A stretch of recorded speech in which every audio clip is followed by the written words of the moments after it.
Boa tarde. Já entramos? Acho que sim.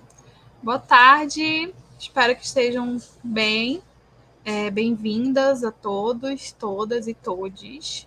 A gente está aqui para mais um encontro da nossa série de encontros virtuais que tem o título Diálogos Insólitos. E quero saber se está todo mundo me ouvindo e vendo bem. Me deem aí um feedback para saber que está rolando tudo certinho. A gente vai debater um pouco sobre alguns temas incômodos nesses quadros, né, através de uma abordagem antropológica. O tema de hoje é ações afirmativas, políticas de cotas e os desafios institucionais. Eu sou Aline Ribeiro, sou doutoranda do PPGás, membro do Colegiado Negro e estou suplente na representação discente. Também sou membro da coletiva Banzeiro Feminista e milito na Frente Estadual pelo Desencarceramento aqui no Amazonas. Para fazer esse debate, que é muito importante, a gente vai contar com a presença da professora Ana Cláudia. A professora Ana Cláudia está aparecendo aqui na telinha para a gente. Bem-vinda, professora. Ela é professora do Departamento de Antropologia na USP, atua em linha de pesquisa de antropologia rural e política e do direito. Pedir que ela se apresente para ficar uma coisa mais legal para a gente conversar. A gente conversou mais cedo que a gente vai fazer um diálogo, não vai ser uma palestra, não vai ser. A gente vai conversar sobre um tema que é muito caro para a gente. E é isso, Ana, bem-vinda. Obrigada por topar conversar com a gente aqui. Boa noite a todas, todos e todes. Eu agradeço imensamente o convite e, ao mesmo tempo, que me sinto muito incapaz, né? Assim, o tempo todo desconfiei da minha incompetência para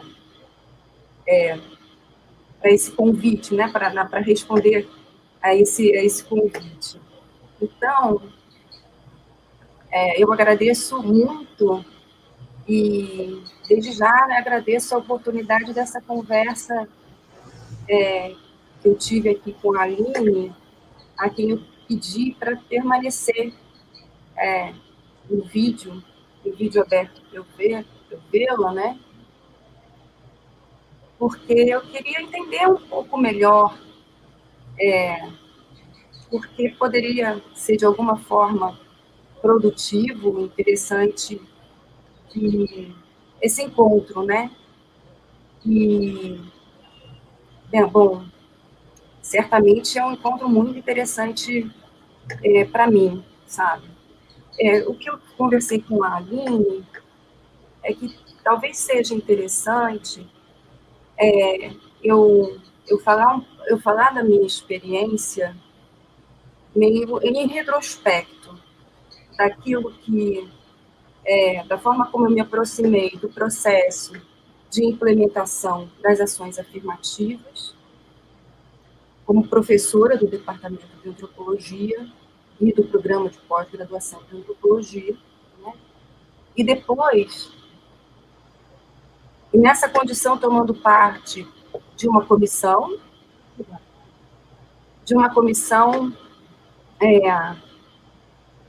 permanente de ações afirmativas, como membro dessa comissão, membro docente dessa comissão. E, em seguida, eu me tornei coordenadora do programa de pós-graduação e, mais ou menos num momento em que uma outra comissão se formava e da qual eu deixei de participar como membro, ao me tornar coordenadora do programa. Né? Então, eu vou falar um pouco da memória desse período aí, né? Que vamos iniciar em 2013, que por ocasião de uma greve na USP, que incluiu a pós-graduação, de uma maneira incomum. A pós-graduação é bastante refratária a greves, né? E a pós-graduação em antropologia social, que eu creio nunca aderiu como tal a uma greve, aderiu a essa. Num momento interessante, porque essa adesão foi conversada com a coordenação, ela foi discutida. E essa adesão não foi uma adesão qualquer, porque numa assembleia, os estudantes de pós-graduação decidiram qual era a pauta que eles iam avançar durante a adesão a essa greve, desencadeando uma discussão do programa de pós-graduação em antropologia. E essa pauta foi a implementação de ações afirmativas para ingresso no programa de pós-graduação em antropologia. Isso em 2013. Foi assim que essa comissão foi formada após a decisão da Assembleia dos Estudantes com a adesão dos professores.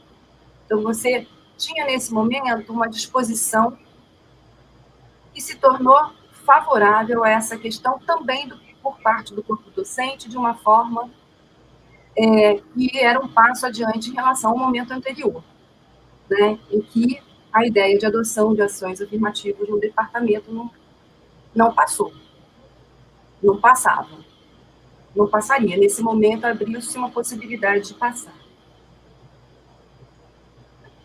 E aí,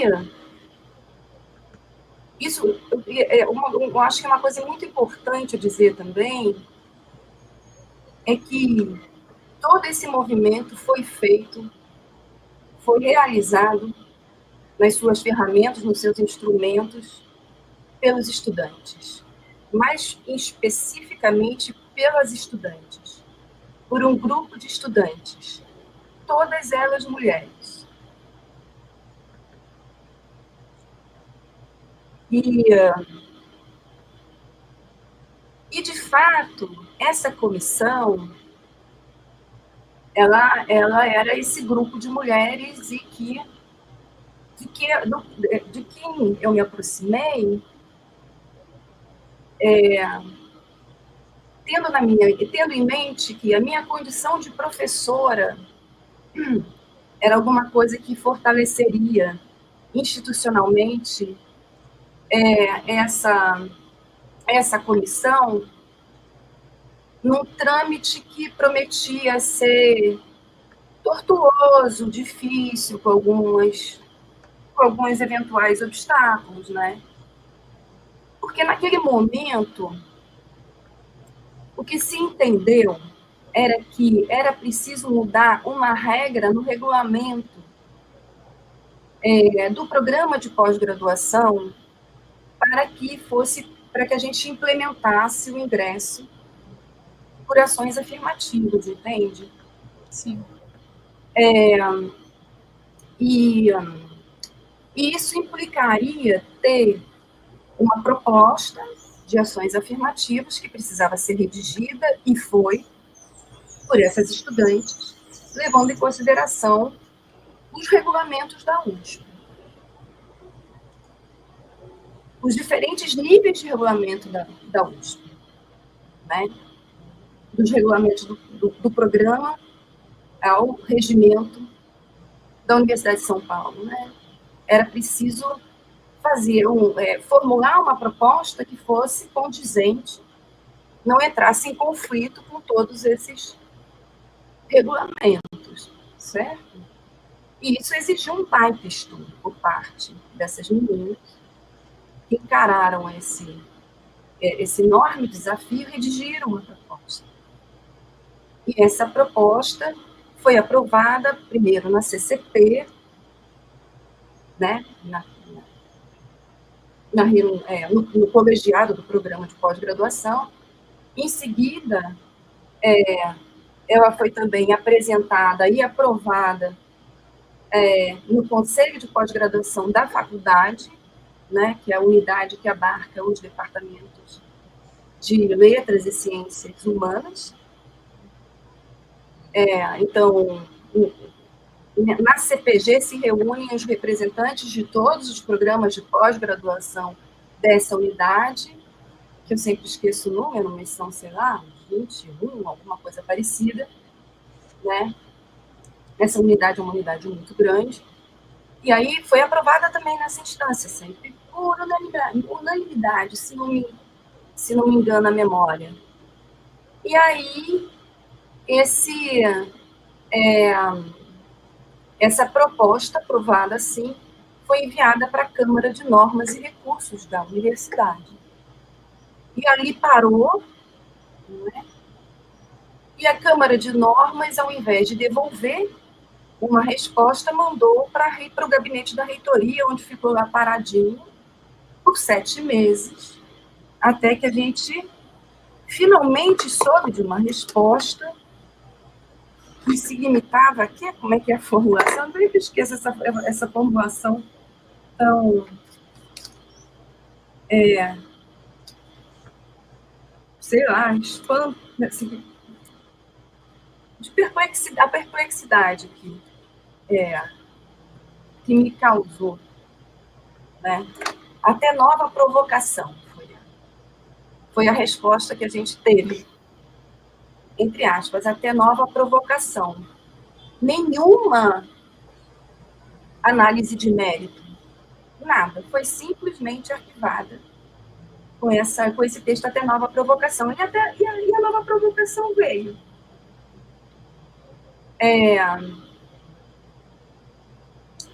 Bom, ela veio por um outro caminho, né? Ela veio pela própria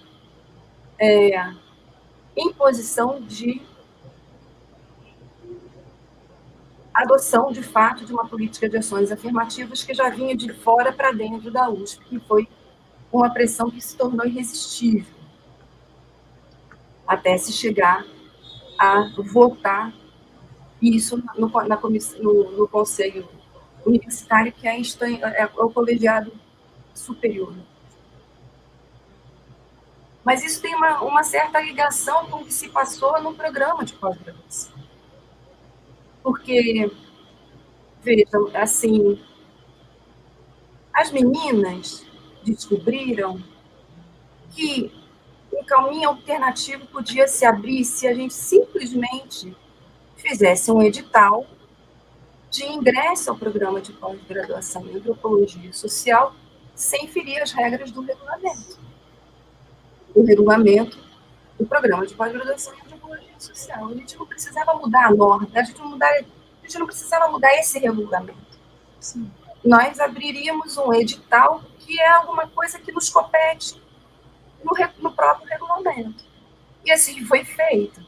Foi assim uma descoberta de um caminho alternativo que foi a abertura desse edital. Bom, acontece que enquanto isso acontecia,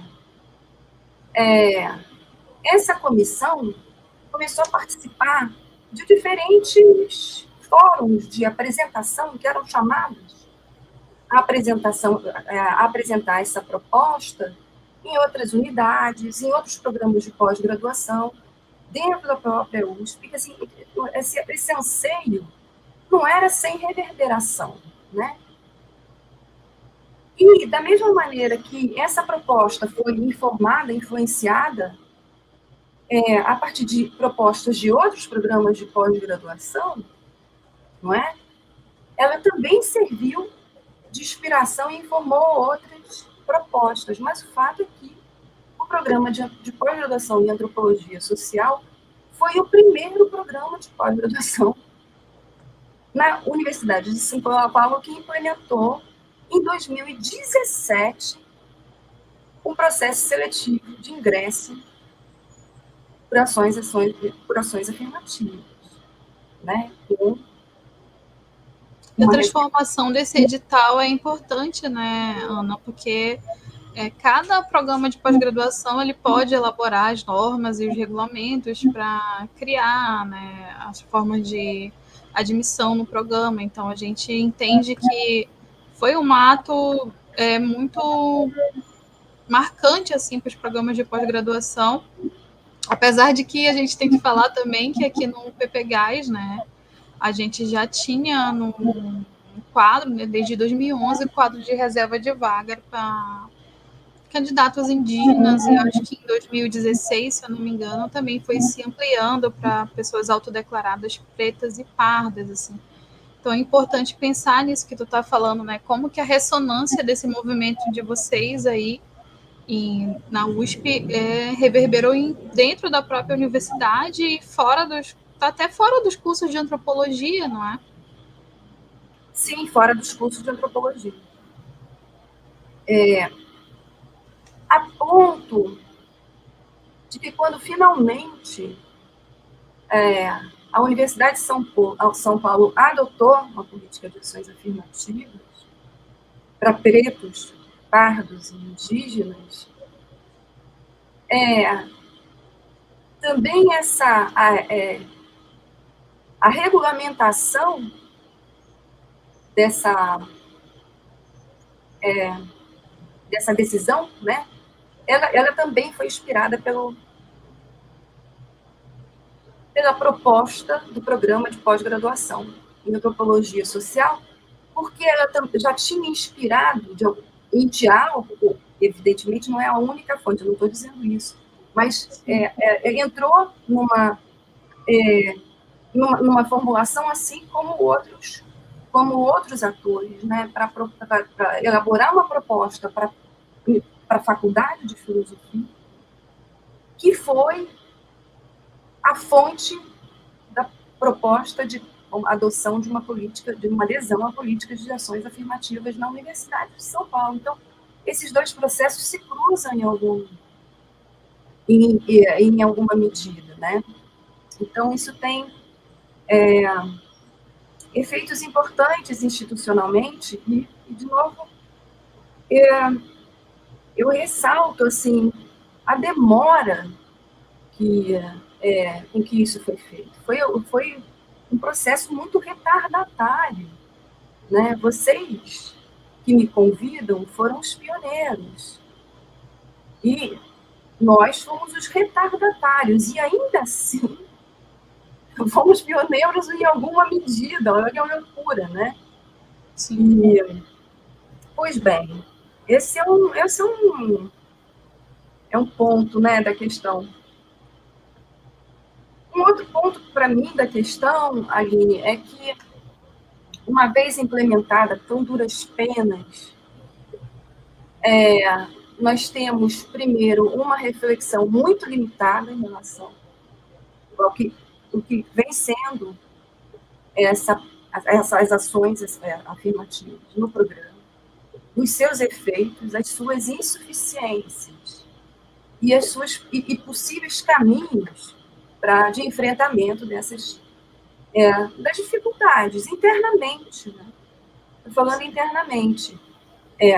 Os professores pouco e raramente conversam entre si a respeito das suas experiências, que são completamente individualizadas e, em geral, concentradas na figura dos orientadores e orientadoras, né? Que vai tateando e aprendendo a lidar com, né? E eu acho também que na relação, num diálogo aprofundado com a Comissão de Ações Afirmativas, que é a COPAF, que é a comissão que se sucedeu àquela da implementação, né?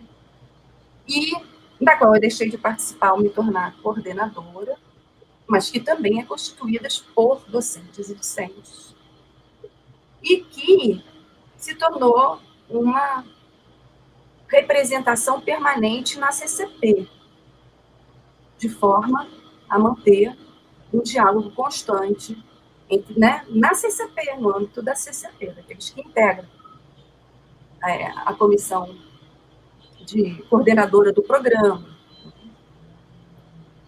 Mas, assim, a gente não consegue fazer esse diálogo por muitas razões, justificadas pelo assoberbamento geral, né, as emergências que são constantes, e não se consegue falar, refletir num certo nível. E também, quanto mais, eu diria, interinstitucionalmente.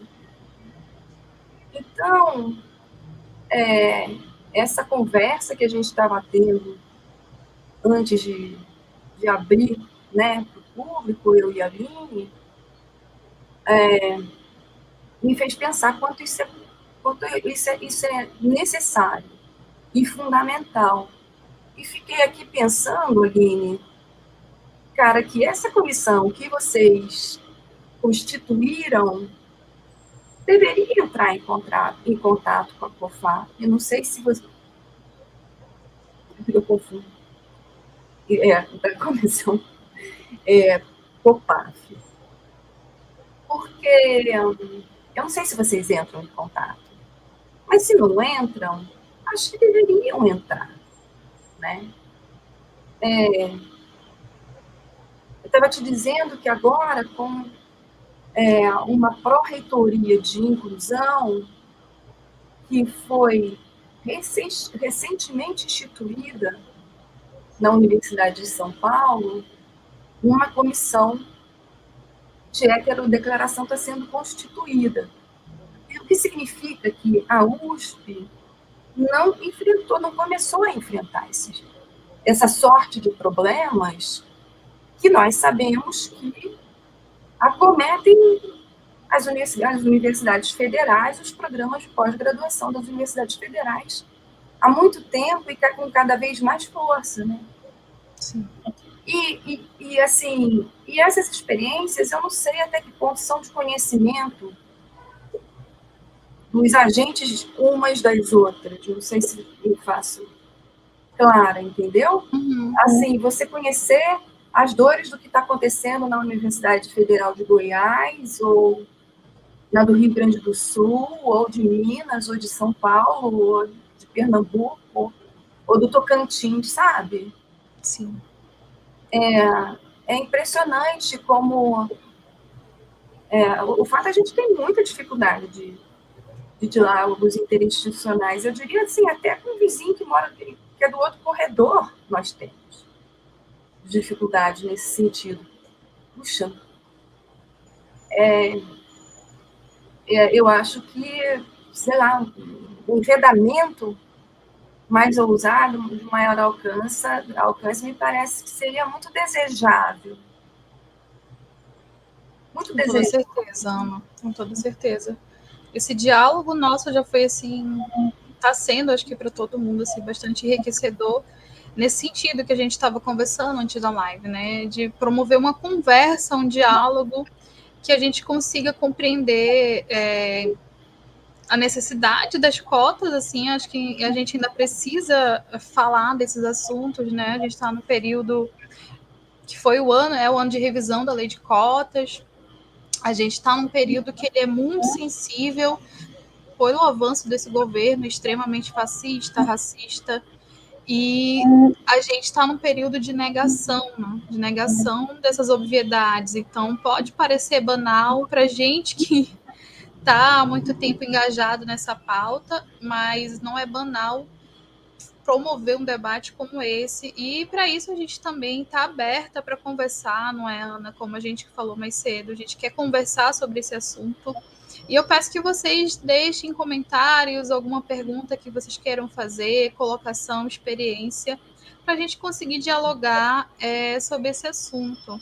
A Ana falava um pouco, né, sobre o engajamento das alunas, das discentes, assim, e o dela próprio, né, que se engajou nessa pauta, né, eu acho que isso é importante da gente pensar como essas atitudes, esses comportamentos antirracistas, eles são essenciais para que a gente, né, enquanto mulher negra, enquanto estudante de discente, possa ter um ambiente menos hostil de estudo e ter também uma forma de responder a esse racismo que é institucional também e que pode se operar uma resposta também institucional, né? A Ana comentou no texto, Ana comentou, porque eu li o teu texto, eu já acho que eu conversei contigo Meu Mas texto, texto não. Eu sou aqui de menos... várias, né? De várias, verdade. Exatamente. De várias outras aqui. É que eu fui assim, vou falar com a Ana e já achei que era o teu, mas de várias mulheres aqui. Fala um pouco dessa história também que a Ana comenta e a gente, no texto, ressalta, né, que isso é uma luta dos movimentos sociais negros desde os anos 80. Então, imagina o quanto esse debate já tem sido feito pelos movimentos e quanto tem uma resistência conservadora em negar esse local, né? Acho que a gente já tem uma pergunta, vou tentar dar uma olhada aqui. Gente, desculpa, eu estou estagiando aqui ainda em live. Acho que tá aparecendo, Ana, para ti? Ah, é a Flávia. É a Flávia. Boa tarde, boa noite, Ana. Muito obrigada por se dispor a conversar conosco desde sua experiência na USP. Lamento não dividir com vocês hoje, mas estou acompanhando a transmissão. Obrigada, Flávia. Obrigada porque abriu espaço para eu tricotar aqui um pouco também. Eu e a Ana aqui. Só faltou um cafezinho, mas a gente foi conversando um pouco sobre essas questões, né? E penso também nessas questões, né, Ana, de como você falou, né, de como o corpo discente da USP, né, como as alunas mulheres protagonizaram essa luta, né, e como isso é muito recorrente, né, que essas pautas sejam encabeçadas pelas mulheres, assim, e eu acho muito interessante isso. A Flávia comentou aqui mais alguma coisa, deixa eu ver se dá para eu ler. Ah, obrigada, já colocaram aqui. Ana, você pode falar um pouco mais de como foram construídas alianças que tornaram possível a construção desses caminhos tardios na USP e como você vai se deslocando nesse processo? Pois é. Eu acho, né? Eu acho que uma aliança do programa, do corpo docente, do programa de pós-graduação, com a representação docente, foi uma aliança, em primeiro lugar, importante. E das conexões que essas alunas tinham como militantes também, em movimento estudantil, ou aproximações mais ou menos, maiores ou menores, que no movimento estudantil necessariamente você faz com os movimentos negros, né? Então, essas meninas tinham um saber a trazer, né? A contribuir com todo o processo. Com toda essa formulação, né, Flávia?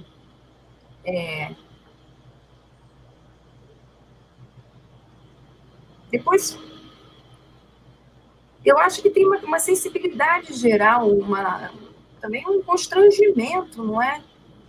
De muitos professores que ali ocupando suas posições de representantes em alguma instância, por exemplo, programas de pós-graduação ou chefes de departamento, se veem na condição de tomarem, né, de pressionarem numa determinada direção, dado o incômodo, a insatisfação com essa posição elitista, conservadora, que a Universidade de São Paulo tomava, né? Que é um obstáculo inegável, né, para quem tem uma posição, um entendimento mais progressista do ponto de vista da instituição, né?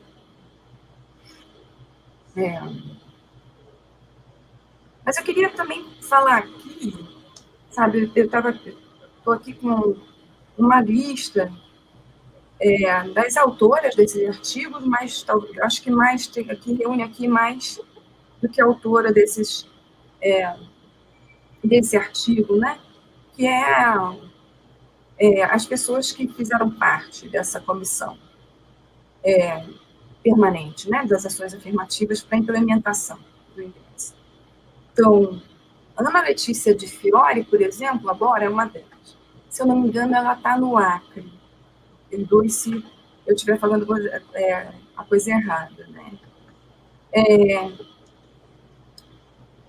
Também fizeram parte a Andréia Cavalheiro, a Cibele Ascensio, a Fabiana de Andrade, que transita em algumas organizações do terceiro setor, internacionais, a Helena Manfrinato, a Jaqueline Moraes Teixeira,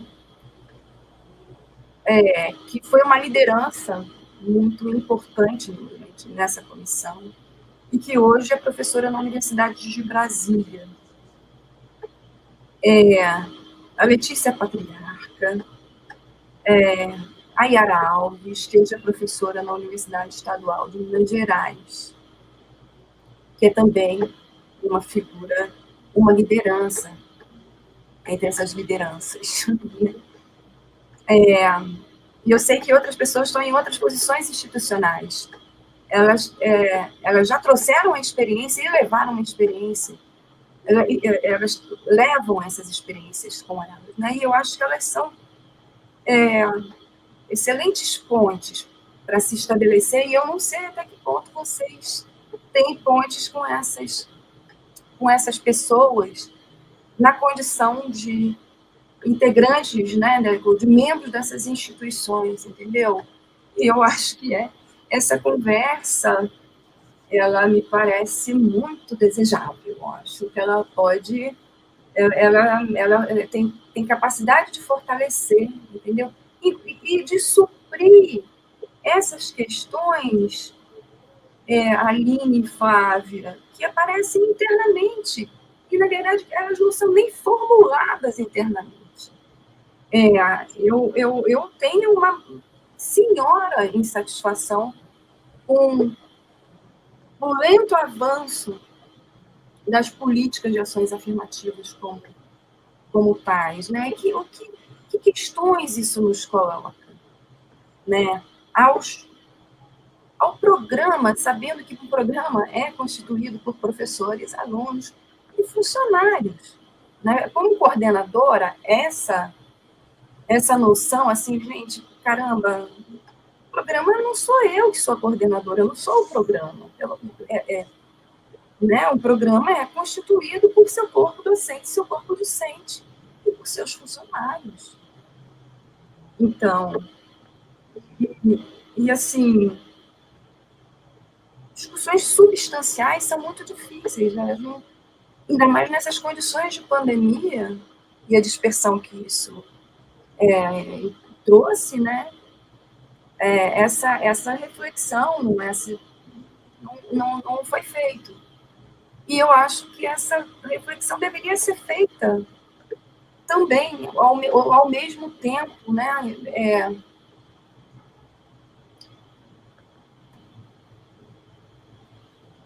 Sei lá, aprofundada, melhorada, entende? Pela interlocução com pessoas que vivem outras experiências em outras universidades. É importante que a gente consiga partilhar dessas experiências, né?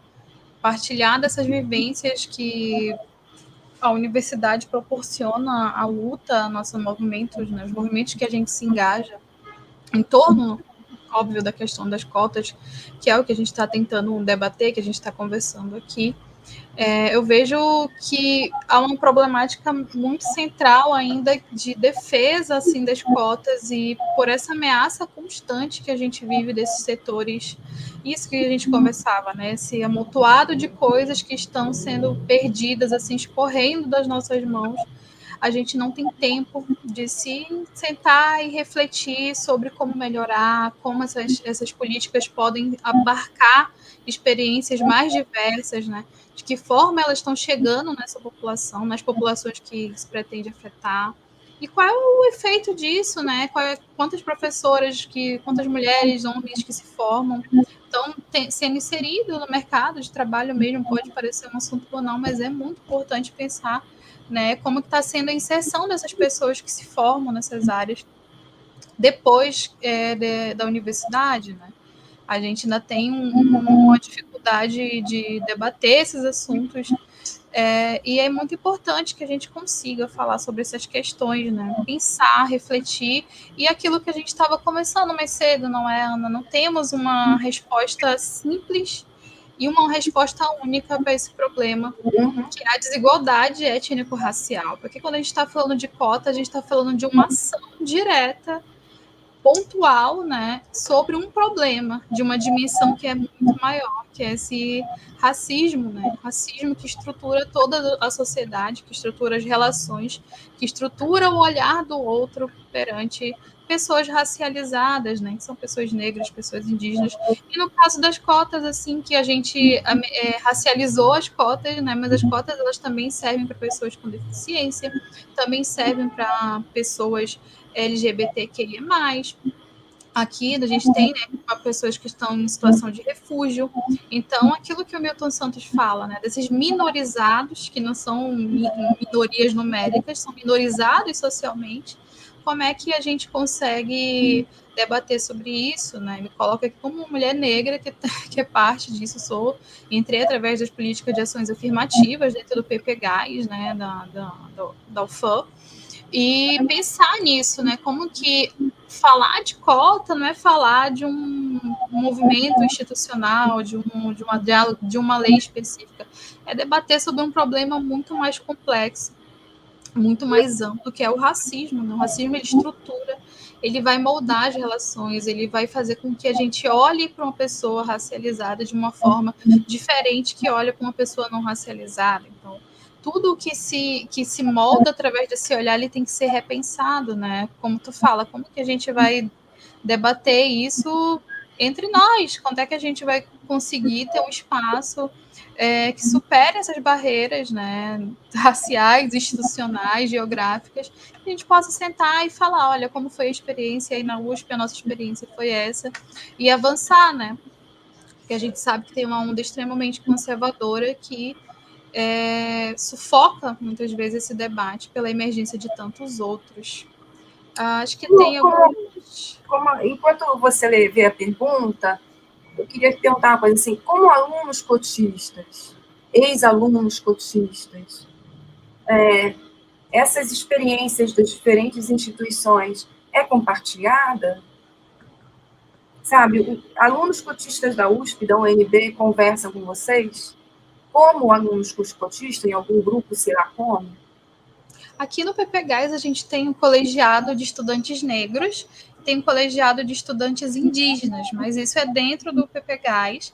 E apesar de ser uma coisa interna, né, isso já promove uma espécie de acolhimento, de reconhecimento, que para a gente não é banal, não é usual, se reconhecer e recriar essas imagens do que é uma antropóloga, do que é uma pesquisadora, e se organizar perante as nossas pautas, né? Eu acho que falando da minha experiência, né, a gente tenta eu tenho um diálogo maior com algumas pessoas do movimento feminista negro, e acaba que isso entra como uma das tantas outras pautas que a gente tenta abarcar, né, mas acho que seria interessante pensar mesmo numa coisa mais organizada, assim mesmo, um fórum. Ou mesmo desorganizada, entendeu, Aline? Eu não estou nem sugerindo alguma coisa organizada, eu estou sugerindo uma coisa desorganizada. Eu digo organizado assim, de ter um momento pontual, vamos falar de cotas e a gente consiga fazer isso com mas é uma espécie de outros. congresso, entendeu? Ou sei lá. Porque vocês têm colegiados, né? Indígenas. Isso. Quem faz parte desses colegiados? Só alunos? Ou alunos de professores? Eu acho que no colegiado só são alunos. Eu não sei, se alguém puder me ajudar aí. Eu acho que só são alunos, né? O corpo docente que se organizou. E aí já tinha um colegiado indígena e, por demanda, criou um colegiado negro. E a gente está tentando agora fazer um debate em torno de pautas feministas também. Pode ser que surja um colegiado de mulheres aí. Vamos esperar. A Silvia Caterine deixou uma pergunta aqui. Eu acho que tem outra antes dela. Lohana Lima. Faz sentido falar da alternativa, que é o projeto de universidades negras, como a UFRB?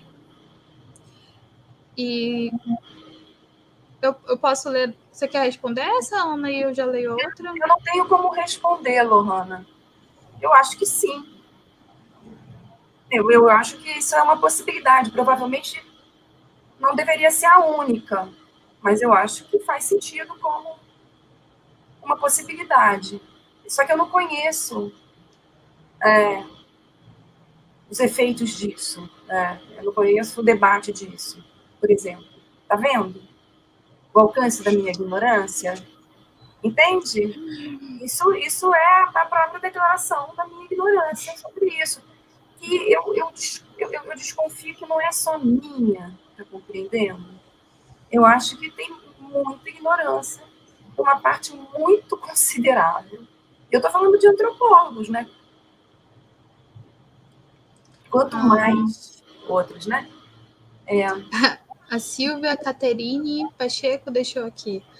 Ana e Aline, como podemos estabelecer o diálogo com pessoas brancas que se dizem antirracistas, no entanto não reconhecem que todos nós reproduzimos racismos? Ô, Silvia, eu acho que assim, insistindo nisso, fazendo com que isso, assim, produzindo argumentos para demonstrar isso, para evidenciar isso. E que talvez seja recomendável a gente assumir a hipótese de antemão de que, bom, eu sou racista a despeito da minha intenção de ser, a despeito da minha intenção de não ser. Talvez seja melhor a gente ter isso como uma premissa e adotar e convencer as pessoas que essa pode ser uma boa premissa a ser adotada. Eu acho que enfim, parte da produção de determinadas de parcerias, entende? Porque eu desconfio que isso é uma parceria importante. Isso significa que constante, absoluta? Não necessariamente. Mas eu também não vejo nenhuma possibilidade de um campo uniforme, uma pauta única. E nem sei se seria do interesse também, né? Tem essas coisas. Quando se unifica demais, alguma coisa escapa, e essa coisa pode ser. Eu acho que quando a gente fala que uma pessoa está tendo um comportamento racista, uma fala racista, olha, você está acionando um termo que é racista, essa pessoa tende a se colocar numa postura de defesa ou de se sentir muito constrangido a ponto de achar que está sendo condenado a não falar mais nada, a não debater mais sobre esse assunto. E eu acho que é isso que a Ana falou, acho que a tomada de consciência que a despeito da sua intenção de não ser, a gente tem um país que é marcado racialmente por desigualdades raciais, né? Isso não vai se dissolver de forma simples. E eu acho que é isso. É muito difícil que a comunidade, né, as pessoas negras, indígenas, sejam sempre convidadas a explicar sobre essas questões de forma extremamente paciente e bondosa, né? Aquilo que a fala, né, vagar sobre essa ignorância e tomar isso como sempre uma questão de ignorância. Infelizmente, às vezes a gente sabe que isso é uma questão de posição. E é isso, né? Marcos Paulo Magalhães perguntou aqui, como funciona o processo de heteroidentificação na USP? Marcos, eu posso te dizer que no programa é por autodeclaração.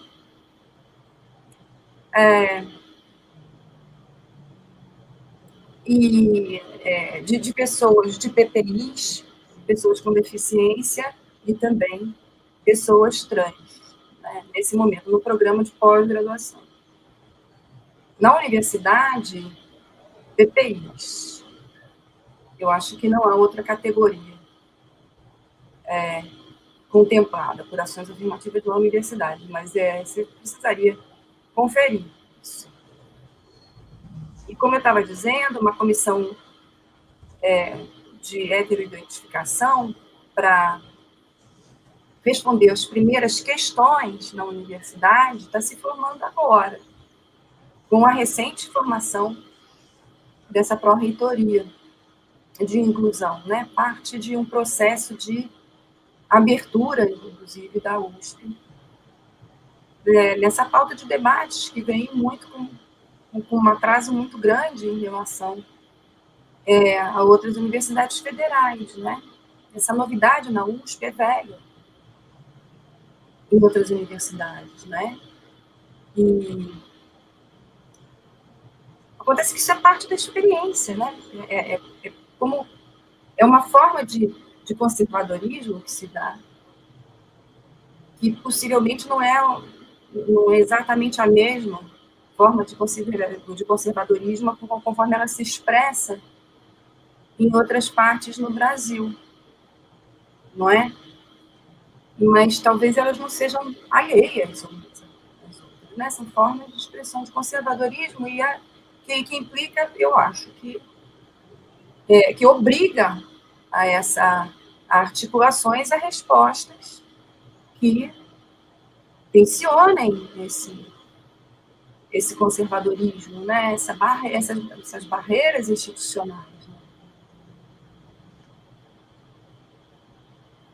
Quando a gente coloca, né, o racismo como algo público, é interessante porque a gente tem uma prática de racismo no Brasil que é muito doméstico, é muito privado. Ele é sempre o não dito, é sempre um cochicho, é sempre algo que se faz de dentro, né? E talvez negar as cotas publicamente ou atacar as cotas publicamente é colocar argumentos para fora desse racismo que é tão doméstico, que é tão interiorizado dentro do Brasil. E a gente observa que mesmo com o avanço dos debates do movimento negro, com o avanço de debates feministas e tantos outros que podem potencializar esses debates sobre questões raciais, a gente ainda permanece com diversas resistências a isso. Tem algum comentário? A Samantha Neves, ela diz aqui: na UFAM tivemos denúncia de pessoas brancas que se utilizaram das cotas para passar em cursos concorridos, como medicina, direito. Como resolver essa situação? Eu quero falar rapidinho, Ana, se tu me permite. A gente conversou um pouco sobre isso, né? A gente, Samantha, não tem uma resposta pronta, a gente não tem uma resposta única para um problema que ele é diverso, complexo, né? Então, eu acho que tiveram alguns excessos cometidos, né? Essas leis, assim, essa política de cotas, ela surge no contexto de luta e ela só vai permanecer no contexto de luta, e isso significa que essa luta também é para que essas cotas raciais sejam aplicadas de forma correta e coerente, né? Agora, como resolver institucionalmente essa questão é uma questão bem complexa. Eu não sei se tu queres comentar algo, Ana. Então, a minha impressão é isso, né? Que a diversidade dessas experiências ajudam a produzir possíveis respostas a essa questão, que eu acho que é a questão de todos os programas. Então, essa é uma possibilidade que está colocada, como é que se reage a isso, o que está envolvido nisso, né? São problemas muito delicados e que sabemos que vem causando constrangimentos importantes em vários lugares. Mas eu não sei se sabemos muito bem uns dos outros. Eu sei, por acaso, de algumas experiências que me chegam aos ouvidos. Sim. Né? E eu insisto um pouco nisso, porque não tem resposta para dar a essa pergunta. E essa pergunta deveria nos preocupar, nos unir de alguma forma, né? Criar a possibilidade de pensar em produzir respostas, né? Experimentar respostas. Sim, acho que essa é a questão, né? Tornar isso uma experiência coletiva que seja produtiva para avançar, né? Produtiva para avançar, e isso inclui não taxar uma resposta correta, não dizer que, bom, a banca de heteroidentificação ela é suficiente para suprir essa questão. A gente sabe que tem se recorrido a bancas de heteroidentificação, não é?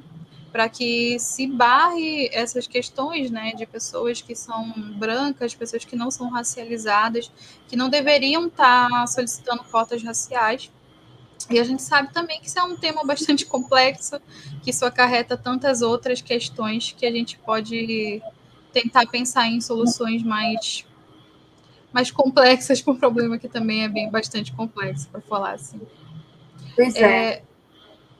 Só para informar que a gente está passando uma lista de presença aqui no chat, e aí é importante que todo mundo que queira a declaração assine, para que a gente possa enviar depois a declaração que vocês participaram aqui com a gente dessa conversa, desse diálogo.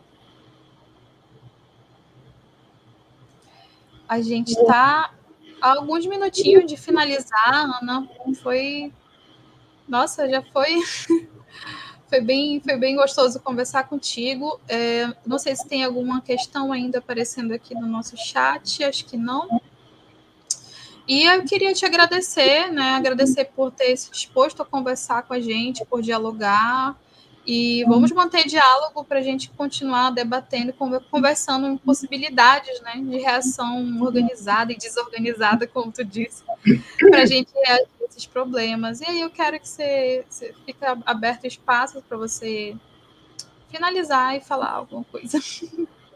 Olha, Aline, Flávia, Tainá, todos vocês que promoveram aqui esse encontro, eu quero agradecer pela oportunidade, a todo mundo que esteja aqui acompanhando essa nossa conversa. Eu também quero agradecer a presença.